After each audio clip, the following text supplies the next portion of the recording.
Bueno, mis hermanos, muy buenos días. Espero que todos estén muy bien. Como les mencionaba en el mensaje que les mandé al chat, pues hoy nos corresponde continuar con el estudio del Evangelio según Lucas y continuamos en el capítulo 8, por si gusta irme acompañando ahí. Lucas capítulo 8, versículo 26 al 39 es lo que nos corresponde estudiar hoy.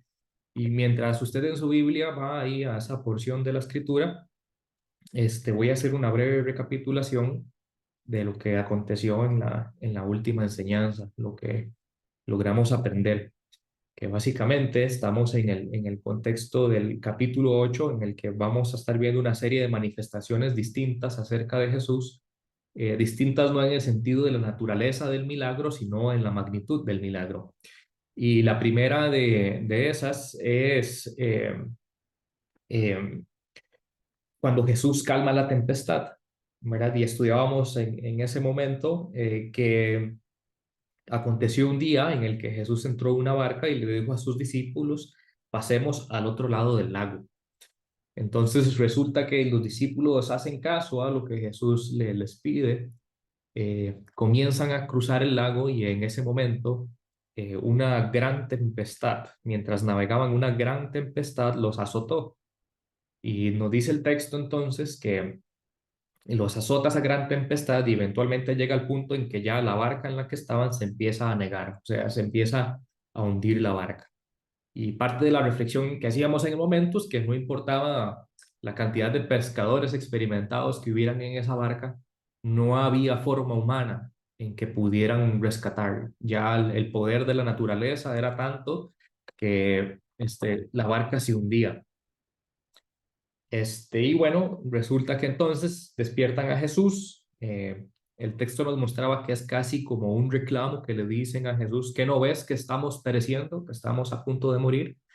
Y Jesús se despierta y dice literalmente unas cuantas palabras y la tempestad se acaba. Y entonces la aplicación y la enseñanza que hacíamos para nosotros era relativamente sencilla en el sentido de que bueno, los discípulos pudieron conocer una revelación de parte de Jesús que no habían visto antes, ¿verdad? Lo habían visto hacer milagros y demás, pero un milagro que inclusive la naturaleza le obedeciera a Jesús, este, los discípulos pudieron conocerlo de una perspectiva distinta al punto que se preguntaban, dice el texto entre ellos, ¿quién es este que aún los vientos y las aguas manda y le obedecen? ¿Verdad? No existe un poder igual, todo está sujeto a su nombre, todo está sujeto a su voluntad. Y bueno, la enseñanza o la reflexión que hacíamos es que al igual que los discípulos, el Señor nos ha dado una instrucción, nos ha dicho una meta y un objetivo, sin embargo nos ha dejado a nosotros navegar. Nosotros somos los que tenemos que navegar y vendrán momentos en que la tempestad azotará, pero tenemos que recordar, para que el Señor no nos diga como le dijo a los discípulos, ¿dónde está vuestra fe? Tenemos que recordar que sin importar las circunstancias ni lo que nos rodee, el Señor ha prometido que siempre está con nosotros y que siempre estará con nosotros, que no hay ningún motivo para temer si quien está con nosotros es alguien capaz de pararse al frente del mar y decirle, detente, poder decir a los vientos, detente, y los vientos le obedecen. Y entonces eso fue lo que estudiamos en la última ocasión.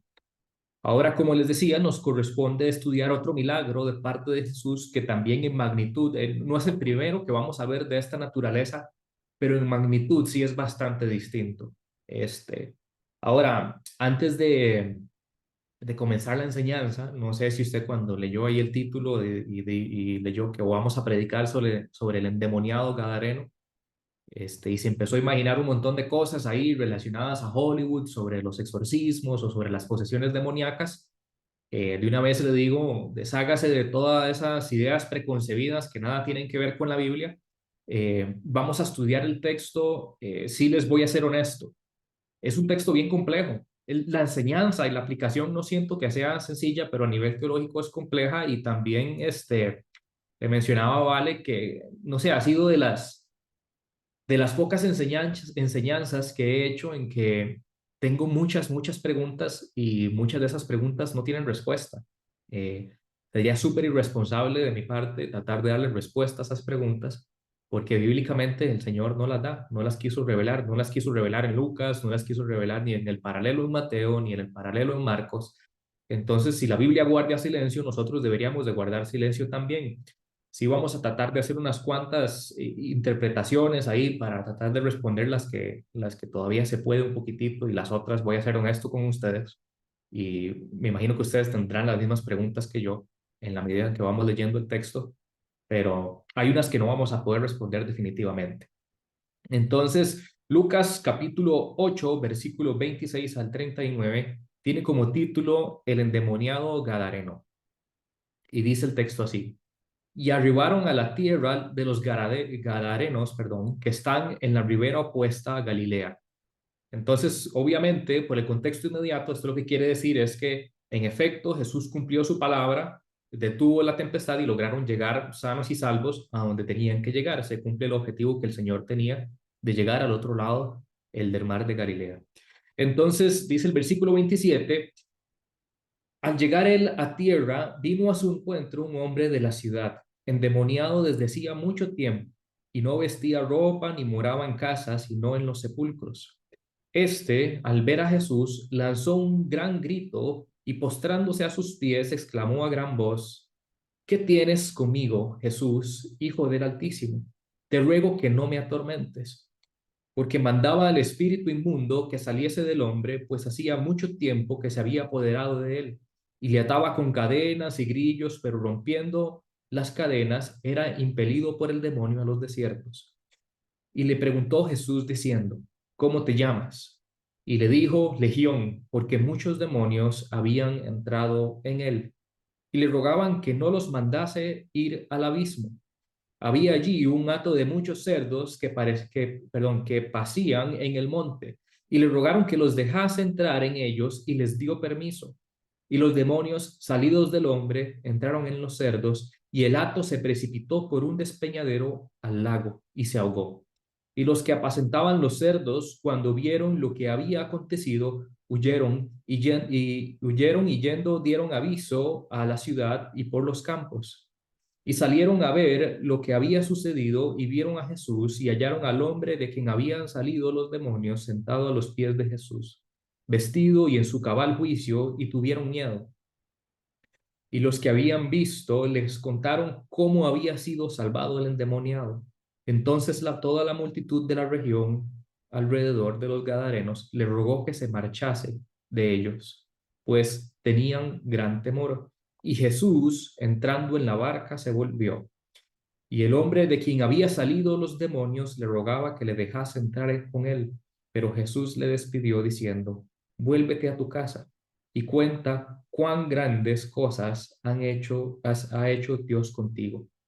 Él se fue publicando por toda la ciudad cuán grandes cosas había hecho Jesús con él. De manera que entonces esa es la porción que nos corresponde estudiar hoy. Me imagino que al igual que yo, en la medida en que usted leía el texto, tuvo un montón de preguntas. Es un texto muy interesante. Tiene una serie de características singulares.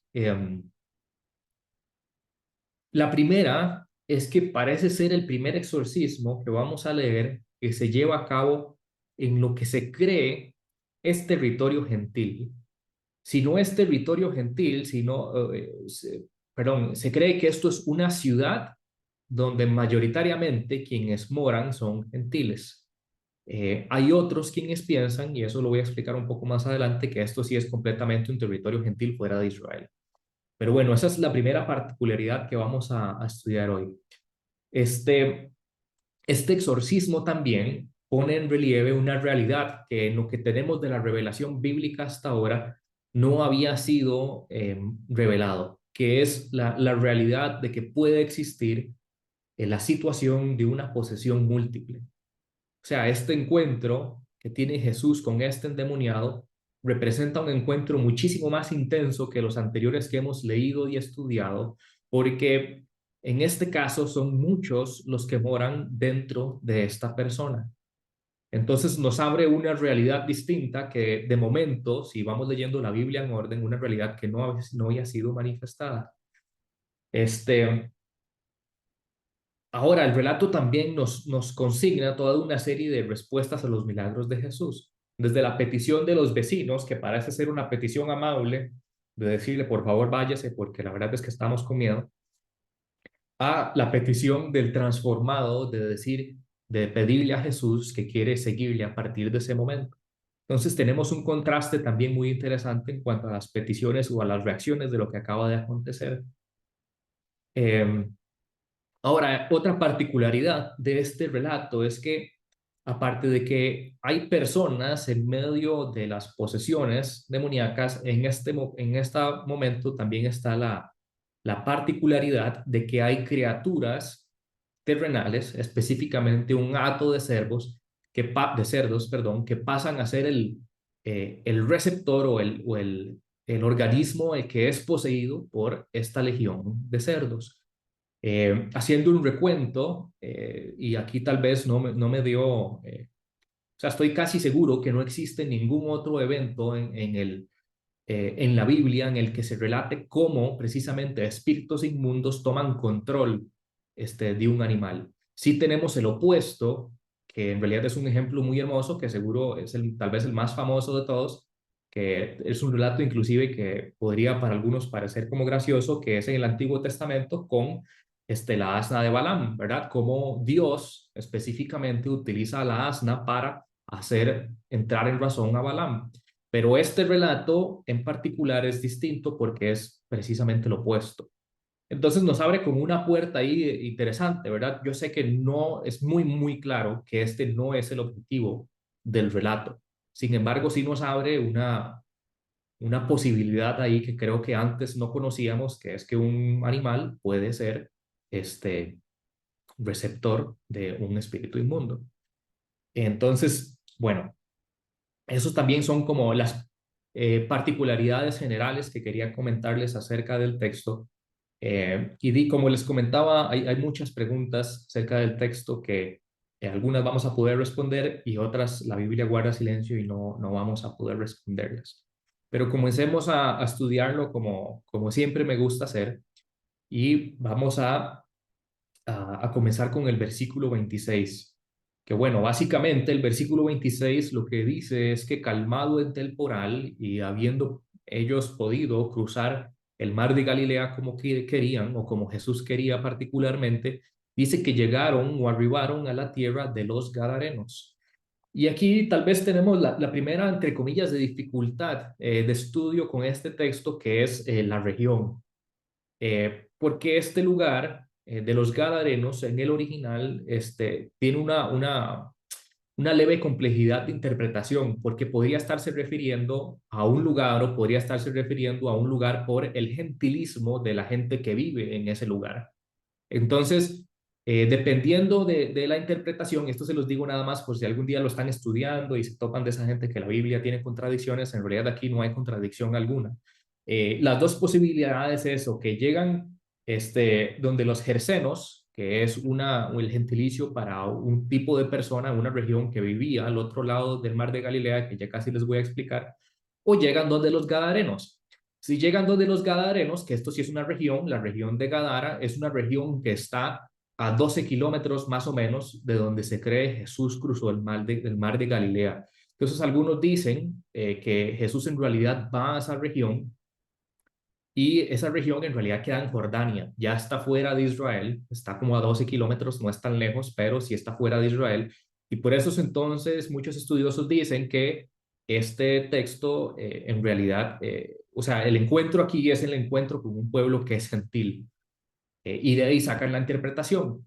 Pero también si estamos hablando del gentilicio, que es por la interpretación por la que yo me inclino más, si estamos hablando del gentilicio de los gersenos, que es un grupo de gente que también eran gentiles, yo me inclino más por esa interpretación porque la descripción que se da acerca del pasaje de la región donde moraba este endemoniado es muy puntual de la región que está cruzando el mar de Galilea. O sea, lo que nos da a entender el texto es que Jesús, recién desembarcando, tiene el encuentro con el endemoniado. El relato no nos hace pensar que Jesús caminó durante 12 kilómetros para luego llegar a otra región, sino que el texto lo que nos da a entender es que es un encuentro inmediato. Y no solo eso, sino que las características del lugar también nos muestran que es la región de ese lado del mar de Galilea, que básicamente es una región que tiene bastantes colinas, una región que tiene peñascos también, y que habían cuevas que se usaban como sepulcros. Entonces cumple con esas tres características y entonces lo que parece indicar esto es que esto es un asentamiento de personas gentiles que viven en esta región del mar de Galilea, en este costado del mar de Galilea. Entonces, esa es tal vez la explicación de dónde llega Jesús, y el versículo 27 dice que al llegar a tierra, como les decía, vino a su encuentro un hombre de la ciudad, un endemoniado desde hacía mucho tiempo que no vestía ropa ni moraba en casa, sino en sepulcros. Ahora, el paralelo de este texto en Mateo no nos habla de un solo endemoniado, sino nos habla de dos. Marcos también nos habla solo de un endemoniado. Entonces, lo que parece indicar cuando agarramos los tres evangelios sinópticos es que sí, habían dos endemoniados, pero había uno que era la razón principal de la problemática de esa región, que es el endemoniado que tiene a legión dentro, ¿verdad? Que tiene esa multitud de demonios. Porque de hecho Mateo, a pesar de que menciona dos endemoniados, se enfoca solo en uno en el relato, y es en este en el que también se enfoca Lucas y Marcos, que es el que tiene la multitud de espíritus dentro. Entonces, el texto nos da en general, y esto voy a leer ciertas características que tiene el endemoniado, que son algunas las leímos en Lucas, otras las agarré de Mateo, otras las agarré de Marcos, de manera que si quiere comparar, puede leer ambos textos o los tres textos. Pero bueno, las características. La primera es que este endemoniado no vestía ropa. Esto no quiere decir que él anduviera siempre desnudo, sino que la figura que se utiliza o la palabra que se utiliza no es una figura. La palabra que se utiliza es para alguien que anda solo en ropa interior, o sea, no tiene la túnica usual que es usar en la región. Lo otro es que no tiene casa alguna, o sea, no tiene un lugar donde vive. Claramente, ¿verdad? En algún momento de su vida sí tuvo un lugar y tuvo una casa, porque luego Jesús en el versículo 39 le dice que regrese a su casa. Entonces, en algún momento vivió como alguien normal, podríamos decir, tuvo su casa, pero algo aconteció en su vida que hizo que se apartara completamente, no tenía casa y ahora su habitación era los sepulcros. Él vivía alejado completamente de la gente en un ambiente hostil. Mateo sí nos da características un poco más sobre la ferocidad y la violencia en extremo que tenía este endemoniado. Era tan violento que nadie quería pasar por el camino en particular donde él estaba. Esa región o ese camino, ninguno de los locales querían pasar por ahí porque le tenían mucho miedo a este endemoniado. Le tenían miedo al punto que lo intentaron encadenar en varias ocasiones. Me imagino a todo el pueblo poniéndose de acuerdo para ver cómo hacían para amarrarlo, ponerle cadenas y poder tenerlo quedito en un solo lugar sin que representara un riesgo para el resto del pueblo. Sin embargo, aparte de ser violento en extremo, también nos dice el texto que tenía una fuerza muy, muy grande, porque dice que de nada servía, que las cadenas habían sido hechas pedazos por él. Tenía muchísima fuerza y entonces es por ese motivo también que le tienen muchísimo miedo. Y también Mateo nos dice que de día y de noche andaba dando voces por los montes y por los sepulcros. Y dice que se hería, que se hacía daño él a sí mismo con las piedras de los montes, con esos peñascos. Entonces, vemos que esta persona, lo que parece ser es que de ser una persona completamente normal, digamos, dentro de lo que cabe, tuvo una degradación progresiva hasta tener características que no son normales, como una fuerza, parece ser sobrehumana, sumamente violento en extremo, y se hacía daño a sí mismo, estaba mutilando su propio cuerpo constantemente y daba voces y gritos por los montes.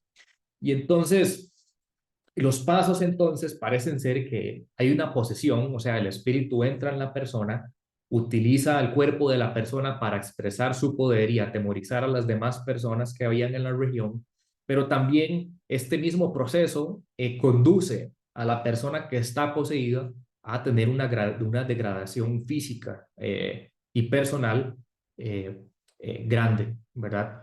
Ahora, eso lo hemos visto en textos anteriores, en estudios anteriores que hemos hecho en Lucas, como en el capítulo 4. Sin embargo, la magnitud de esta es muy superior, muy, muy superior, porque como ya leímos, dice que tienen una multitud de espíritus dentro.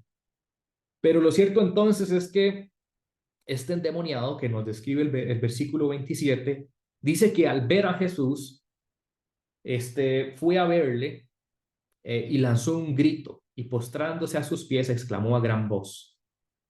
Lo que nos dice el texto en Marcos también es que el endemoniado desde muy lejos vio como Jesús llegó y se vino corriendo hasta donde Jesús estaba para llegar y pegar este grito y exclamar lo que está a punto de exclamar. Pero lo que es bien interesante acá es que esto es parte de las preguntas que me hacía, eh, ¿por qué correr hacia Jesús, verdad? Él claramente lo vio desde lejos, no fue como que Jesús fue al encuentro del endemoniado, no es como que Jesús iba caminando y de pura casualidad se toparon en la calle y ahora sí cayó de rodillas asustado al ver a Jesús, sino que el endemoniado corre hasta Jesús, lo ve, corre hasta él, lanza un grito y se postra a sus pies. Es una actitud bastante interesante, ¿no cree?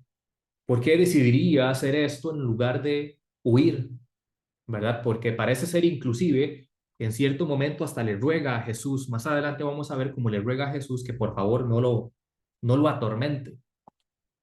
Entonces, es una reacción bien interesante, pero no es la única. Si recuerdan, en Lucas 4 también vemos cómo llegaban un montón de demonios a donde Jesús y daban grandes voces diciendo que él era el hijo del Mesías y demás.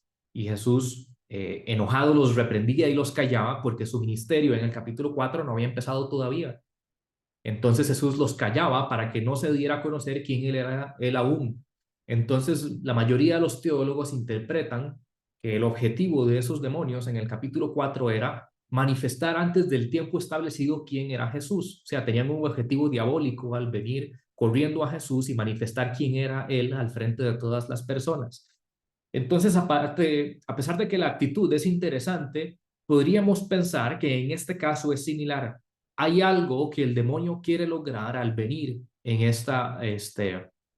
al venir corriendo a Jesús en esta ocasión, o que los demonios quieren lograr al venir corriendo a Jesús en esta ocasión. Ahora, la actitud del demonio también es bastante sorprendente porque dice que se postra ante sus pies. Eh, no quiere decir esto en lo más mínimo que fuera una actitud de respeto, ¿verdad? No quiere decir tampoco que es una actitud de adoración, sino posiblemente o podemos decir que los demonios sintieron un gran temor al saber que se encontraban al frente de Jesús. Esta es la manifestación típica que vemos en todo momento cuando un demonio se encuentra con Jesús. Sin duda los demonios que habían posesionado a aquel hombre sabían ante quién estaban. El endemoniado se postró, como les decía, no tanto en un sentido de adoración, sino en un sentido de plena sumisión ante quien es Dios manifestado en carne. Hay una sujeción universal bajo el nombre de Jesús. Parte de esa sujeción la estudiamos en el capítulo, perdón, en el relato anterior, donde toda la naturaleza y la creación, con toda su furia y todo su poder, se somete ante las sencillas palabras de nuestro Señor. Y ahora también todos los espíritus demoníacos, sin importar su poder o qué tanta fuerza o qué tanta violencia tengan, vienen y se sujetan también ante el mandato universal de Jesús. Toda la creación tiene una sujeción universal ante el nombre del Señor. Entonces, los demonios hacen lo mismo que hace la naturaleza, lo mismo que hemos visto que hace la enfermedad también ante el nombre del Jesús, lo mismo que hace la muerte también ante el nombre de Jesús, que es una sujeción absoluta a su nombre. Y entonces nos dice el texto que viene, se postra a los pies de Jesús, pegando gritos, a gran voz exclamó, ¿qué tienes conmigo, Jesús, Hijo del Dios Altísimo? Una serie de preguntas interesantísimas. O sea, la pregunta es muy interesante, pero también es muy interesante la forma en que llama a Jesús. ¿Qué tienes conmigo? Es la primera pregunta. Aquella confrontación, o sea, esto no es una pregunta casual. La forma en que está escrito en el griego, básicamente podríamos traducir como ¿qué a mí y a ti? Esto es una confrontación directa entre la maldad y Dios, entre el reino de las tinieblas y la luz. Es la idea de que se acaban de encontrar dos mundos que son absolutamente irreconciliables. No hay forma en que puedan encontrar algo en común entre alguno de los dos. Y de ahí la pregunta, ¿qué a mí y a ti? Es una confrontación. No hay absolutamente nada entre tú y yo que podamos encontrar en común. Venimos de dos mundos completamente irreconciliables. Es una confrontación directa entre ambos mundos. Entonces el demonio básicamente le está diciendo a Jesús, o los demonios le están diciendo a Jesús, que él no tiene nada que ver con ellos. Se está produciendo un conflicto y los demonios sabían de todas formas que ya tenían la batalla perdida. La autoridad de Jesús es imposible de resistir por ellos. De manera que a pesar de que lanzan ese grito, lo hacen postrados sobre sus pies. Saben que ya tienen la batalla perdida. Entonces parece ser que hay un intento un intento de defenderse de parte de los demonios a pesar de que ya tienen la batalla perdida. Básicamente lo que les están pidiendo es, tú no tienes nada que ver con nosotros, déjanos estar tranquilos. Lo interesante es que llama por nombre a Jesús, que esto lo primero que hace es reconocer a Jesús en su ministerio actual. Al llamarlo por su nombre, esto lo que quiere decir es que está reconociendo a Jesús como Emmanuel, como Dios con nosotros en su ministerio actual, en su labor de venir a ejecutar la salvación por toda la humanidad. Pero lo segundo que le dice es Hijo del Altísimo. Hijo del Altísimo, hijo del Dios Altísimo, perdón, es lo que le dice, es equivalente a decirle hijo del Altísimo. Altísimo es el nombre de Dios en el Antiguo Testamento que conocemos como el Elión. O sea, es el título que presenta a Dios como el poseedor de todos los bienes del cielo y de la tierra. Presenta a Dios como el dueño absoluto del universo. Sus designios son ejecutados y sus mandatos son obedecidos. Lo que está haciendo o lo que está expresando entonces es el reconocimiento de que como unigénito del Padre, al decir que es hijo del Altísimo, él también es poseedor de todo cuanto tiene y de las excelsas perfecciones que solo existen y son únicas características de Dios. Entonces los demonios vienen, tienen esta confrontación, reconocen a Jesús como el Hijo del Dios Altísimo y le dicen una petición angustiosa: te ruego que no nos atormentes.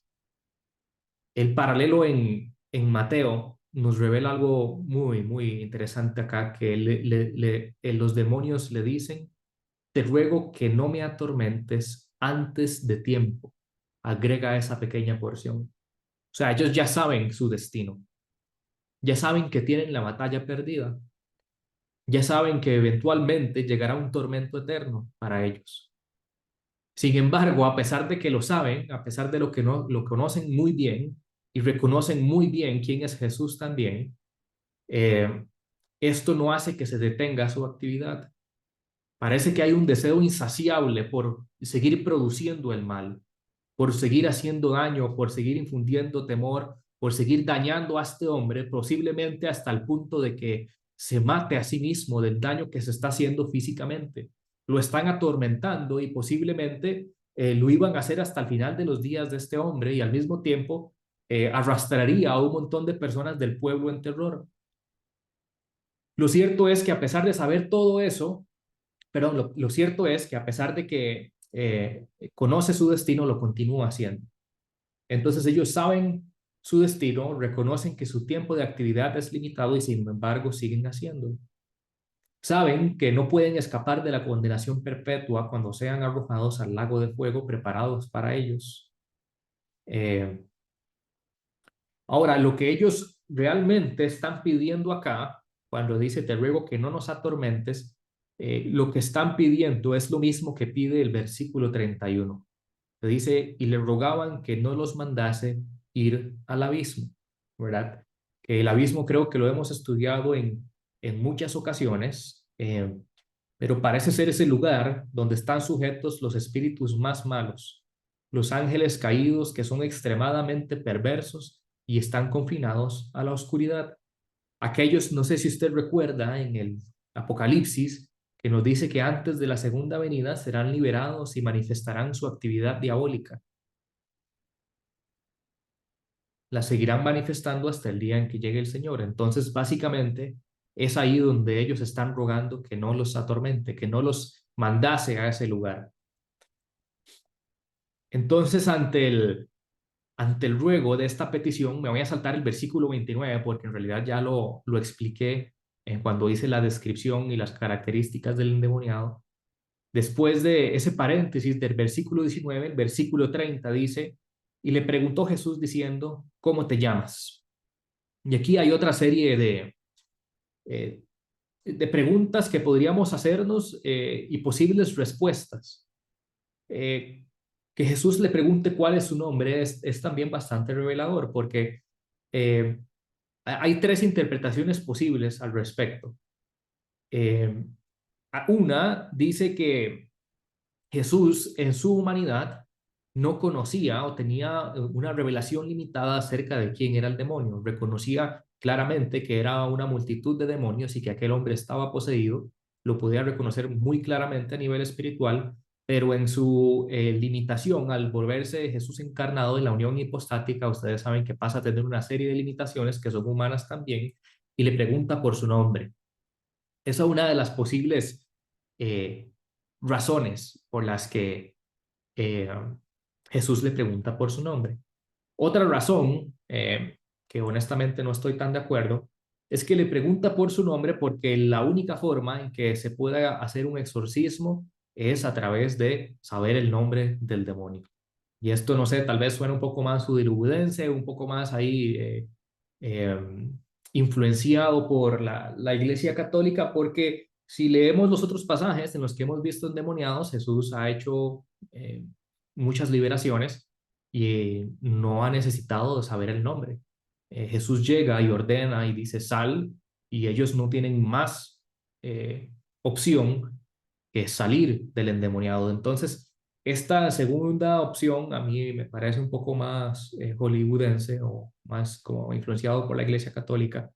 Pero también hay que recordar el contexto en el que estamos. Jesús está empezando a formar a los discípulos. Acaba de revelarles a ellos una manifestación que ellos nunca habían podido presenciar acerca de Jesús. No conocían a Jesús como aquel al que aún la naturaleza con todo su poder obedecía, con solo decir unas cuantas palabras.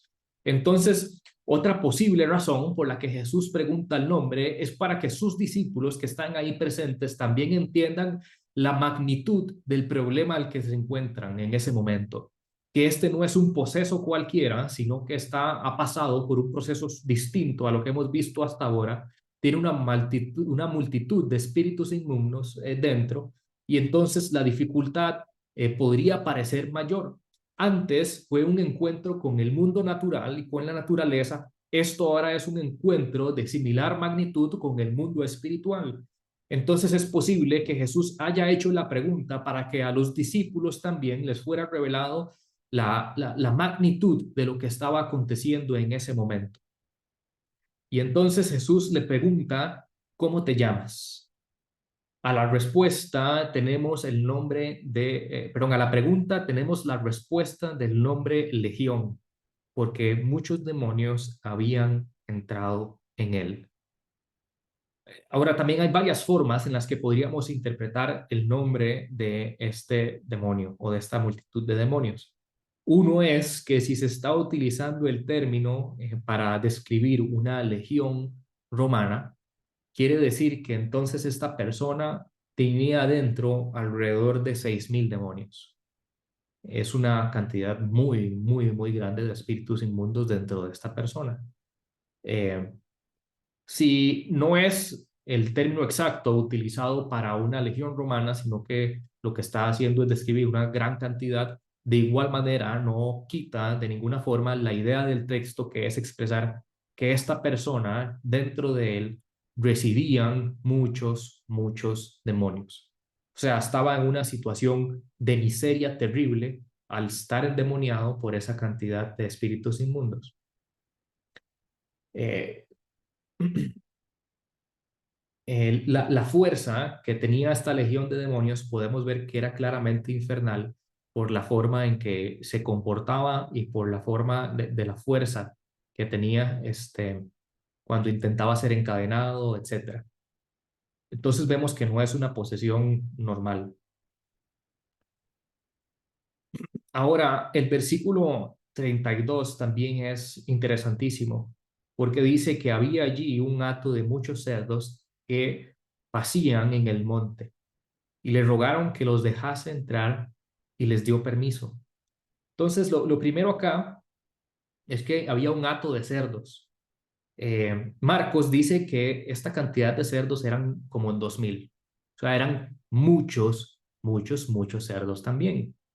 Habían como 2.000 cerdos en este hato, y también dice que en medio del hato de cerdos habían pastores. Y entonces esta porción nos ayuda también a entender por qué es que en el versículo 26, cuando hablan del endemoniado gadareno y de la región en particular, nos ayuda a entender por qué es que muchos piensan que estamos tratando con gentiles en esta situación, ya sea que fuera fuera de Israel, en Jordania, o estén dentro de Israel, en una región donde había un grupo de personas gentiles que se dedicaban al comercio de cerdos, pero lo cierto es que un grupo de judíos jamás se dedicarían a pastorear 2.000 cerdos, ¿verdad? Y creo que todos sabemos por qué. El cerdo es un animal inmundo, entonces difícilmente un judío se dedicaría a esto. Entonces había un hato ahí de cerdos, y la petición de los demonios es que por favor le rogaron, por favor, que los dejase entrar en ellos. Y el Señor les dio permiso.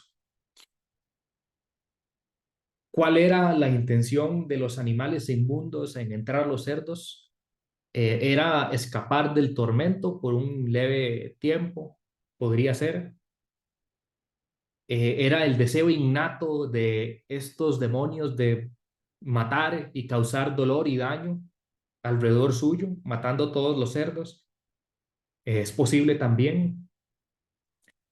Hay otros que piensan que los demonios lo hicieron al propio para que el pueblo se volviera en contra de Jesús y que Jesús no pudiera predicar ahí, cosa que en la que estoy en completo desacuerdo, porque Jesús tenía un objetivo muy claro para cruzar el, el mar de Galilea, y esto significaría entonces que Jesús fue engañado por los demonios y su objetivo principal fue frustrado por este plan de los demonios. Estoy completamente en desacuerdo, principalmente porque Jesús ya tuvo un encuentro cara a cara con Satanás en el desierto y supo exactamente cómo hacer defensa de cada una de las tentaciones. Entonces esa interpretación la descarto. Lo cierto es que no podríamos decir a ciencia cierta por qué querían entrar en los animales. Hay diferentes interpretaciones. ¿Por qué Jesús también les da el permiso de hacerlo? Es de las preguntas que no tienen respuesta. No sabemos por qué. Eh, el texto guarda silencio. ¿Por qué preferiría permitir que los cerdos se vayan, que los espíritus inmundos entren en los cerdos, en lugar de mandarlos al abismo, a un tormento antes de tiempo? No lo sabemos. El texto guarda silencio. Sí cabe acá, sin duda alguna, una importantísima reflexión, que es que los demonios, a pesar de que parecen tener un poder grande, reconocen y se humillan absolutamente ante la autoridad de Jesús. No pueden hacer nada por voluntad propia. El Señor ya había determinado que tenían que salir de esa persona y no tenían más opción. No había opción alguna. O sea, tenían que obedecer al mandato del Señor. Esto lo que quiere decir es que aún el mundo de las tinieblas, con todo su aparente poder, no es nada comparado con el poder de nuestro Señor. Tienen temor de Él, saben que han perdido la batalla y saben que no pueden hacer absolutamente nada para refutar al Señor. Entonces todo ese mundo se humilla también ante el Señor y que el Señor, y si el Señor ha determinado proteger a una persona, lo va a hacer. Así como lo hizo con Job también, que el Señor, Dios no permitió que se le dañara su vida, así también lo hizo en este momento. Ni Satanás, ni legiones de ángeles, de demonios, ni nadie puede contradecir ni ir en contra de la voluntad de nuestro Señor. Todo se somete a Él. Hay una sujeción universal a su nombre. Y entonces el texto continúa diciendo que el Señor les dio permiso y los demonios salidos del hombre entraron en los cerdos y el hato se precipitó por un despeñadero al lago y se ahogó. Quiero que por favor usted trate de situarse en esa situación. Trate de situarse en ese lugar y vea los 2000 cerdos que están siendo apacentados en esa región. Y en el momento en que el Señor dice que salgan de esa persona, los demonios salen al hato de 2000 cerdos y esos cerdos uno a uno en una estampida empiezan a correr desenfrenadamente hacia un peñasco y se empiezan a tirar uno a uno. O sea, imagine 2000 cerdos haciendo esto. Es una imagen verdaderamente impactante. Ver como a uno todos se tiran por el despeñadero hasta llegar y morir ahogados. Como los decía, no sé si esto aconteció por el deseo de si esto aconteció por el deseo de los demonios, de ese deseo innato de querer hacer daño, de querer matar. No sé cuál es el motivo, pero la imagen tuvo que haber sido absolutamente impactante. Imagínese usted, después de ver eso, ir y caminar al borde de ese despeñadero y ver el mar de Galilea con 2000 cerdos ahogándose. Es una imagen sumamente impactante. No solo eso, sino que también imagine que esos 2000 cerdos, si habían varios pastores pastoreándolos, eso probablemente lo que nos indica es que toda esa ciudad ahí o todo ese pueblo eran los dueños de esos 2000 cerdos. Entonces también piense en la pérdida económica que esto representaría para todas las personas en el pueblo. No solo acaban de presenciar un evento sobrenatural que claramente puede producir temor en cualquiera al ver lo que acaba de acontecer, eh, pero también representa una gran pérdida para quien fuera que fueran los dueños de esos 2000 cerdos. No es posible determinar cuál fue la razón por la que Jesús permitió a los demonios entrar en los cerdos, pero lo cierto es que hubo una gran pérdida en ese lugar. Como les decía, algunos piensan que esto ha sido eh, para que los gadarenos no, o los geresenos debería decir, no quisieran escuchar el mensaje de Jesús. Yo sí creo que el mensaje que Jesús va a mostrar es un mensaje de que hay más riqueza en la salvación de una persona que la riqueza que se puede obtener del hato de cerdos que ellos obtenían en ese pueblo. ¿Y por qué digo eso? Versículos 34 al 37, leo. Y los que apacentaban los cerdos, cuando vieron lo que había acontecido, huyeron. Y por supuesto, es una imagen muy difícil de observar. Yendo, dieron aviso en la ciudad y por los campos, y salieron a ver lo que había sucedido, y vinieron a Jesús, y hallaron al hombre de quien habían salido los demonios, sentado a los pies de Jesús, vestido y en su cabal juicio, y tuvieron miedo. Y los que lo habían visto les contaron cómo había sido salvado el endemoniado. Y entonces la multitud de la región alrededor de los Gadarenos le rogó que se marchase de ellos, pues tenían gran temor. Y entrando Jesús en la barca, se volvió. Es interesante que no ocurre como hemos visto en otras ocasiones, que a Jesús lo sacan casi que a piedras o lo sacan porque lo quieren matar, sino que parece que le ruegan amablemente que se vaya de ahí.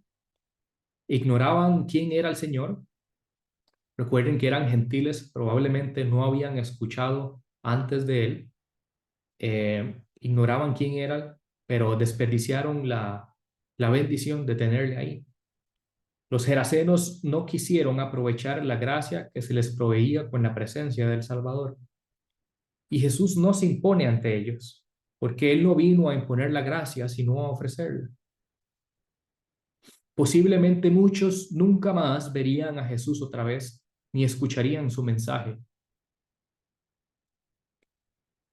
Al ver todo lo que habían perdido, decidieron observar eso primero que observar aquel que formaba parte de su pueblo, que probablemente hace mucho tiempo fue parte de los que les ayudaban en los negocios y demás para vender los cerdos.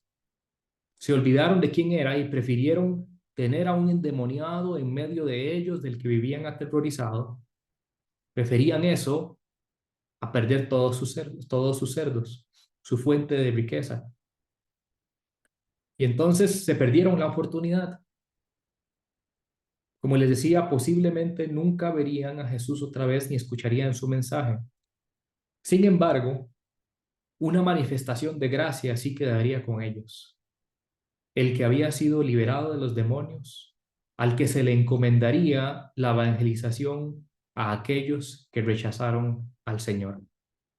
Y entonces el versículo 38 dice, y el hombre de quien habían salido los demonios le rogaba que le dejase estar con él, pero Jesús le respondió diciendo, vuélvete a tu casa y cuenta cuán grandes cosas ha hecho Dios contigo. Y él se fue publicando por toda la ciudad cuán grandes cosas había hecho Jesús con él.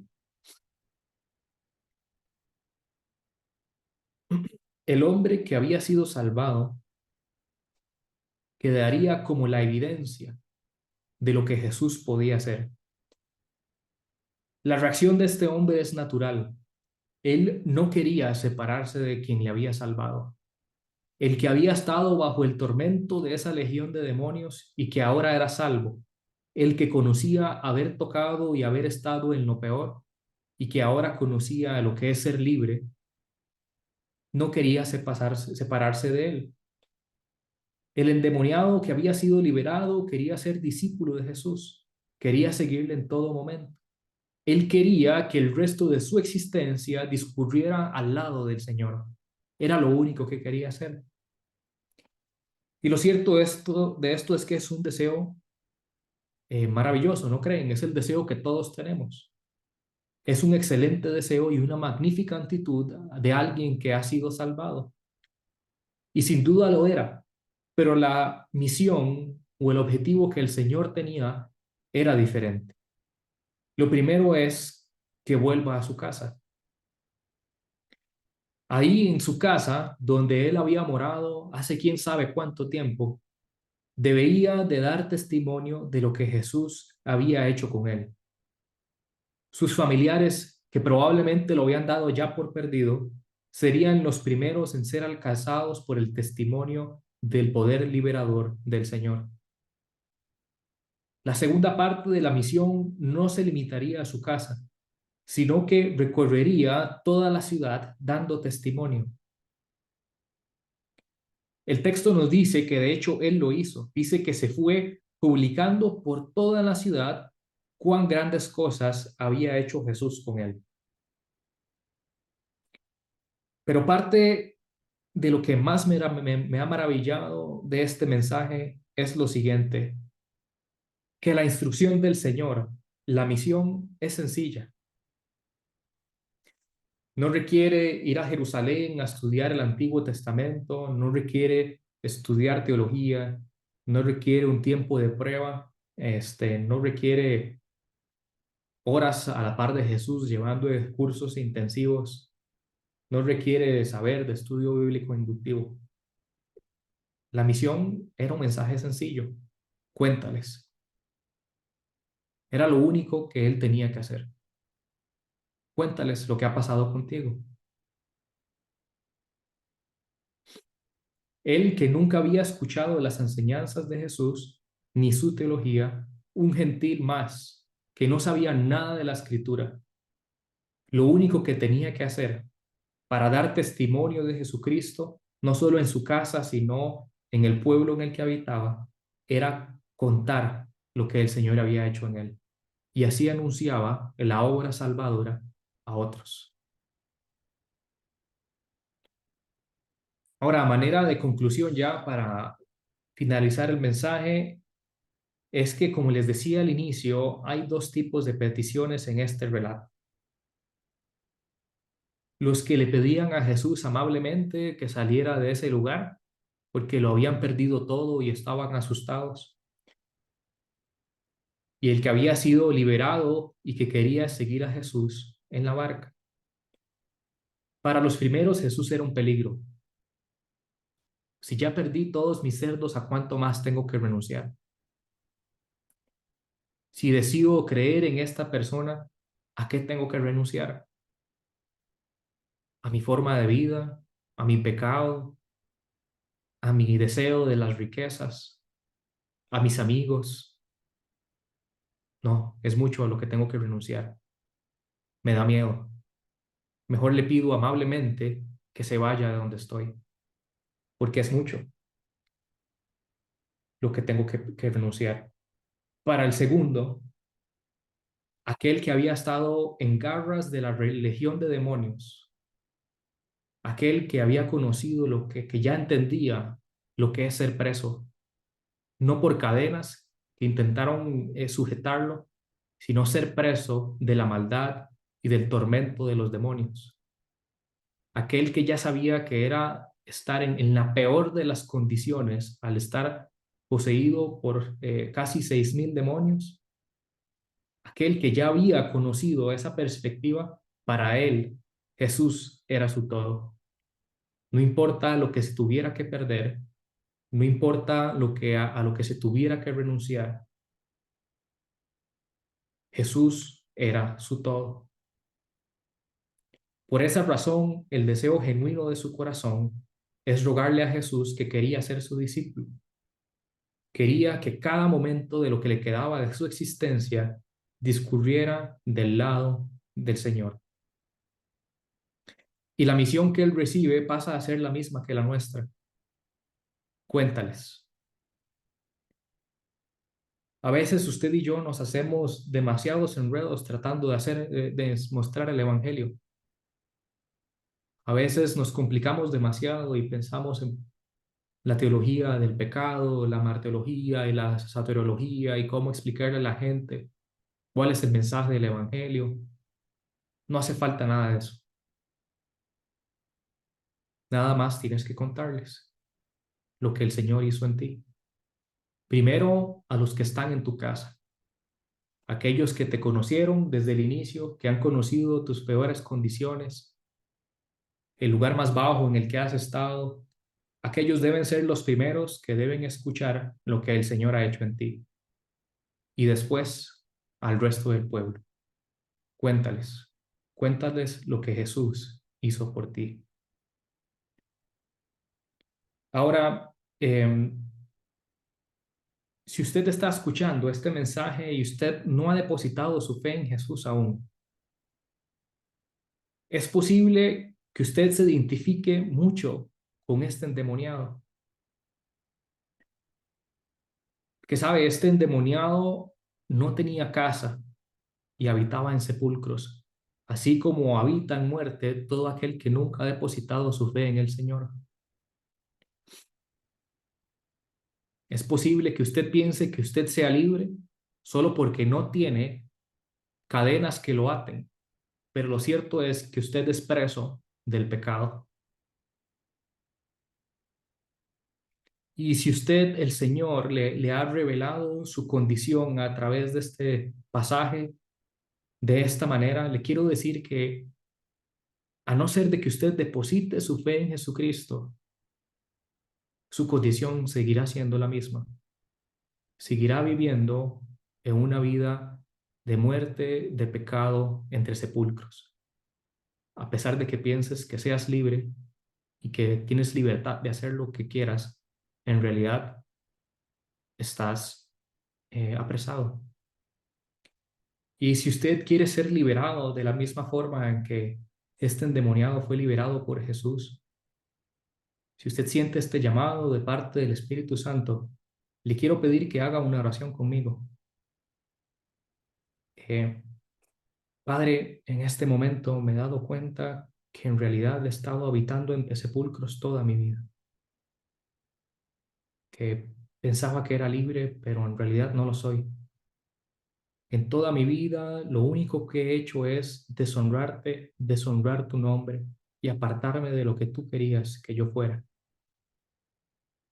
Pero en este momento tu Espíritu Santo ha hablado a mi corazón y con el poder de la palabra de Jesucristo lo ha impactado. Y en este momento siento la necesidad de rendirme delante tuyo. Quiero humillarme y pedirte perdón por todos los pecados que he cometido y que estoy por cometer. Quiero sujetarme completamente a tu voluntad a partir de ahora.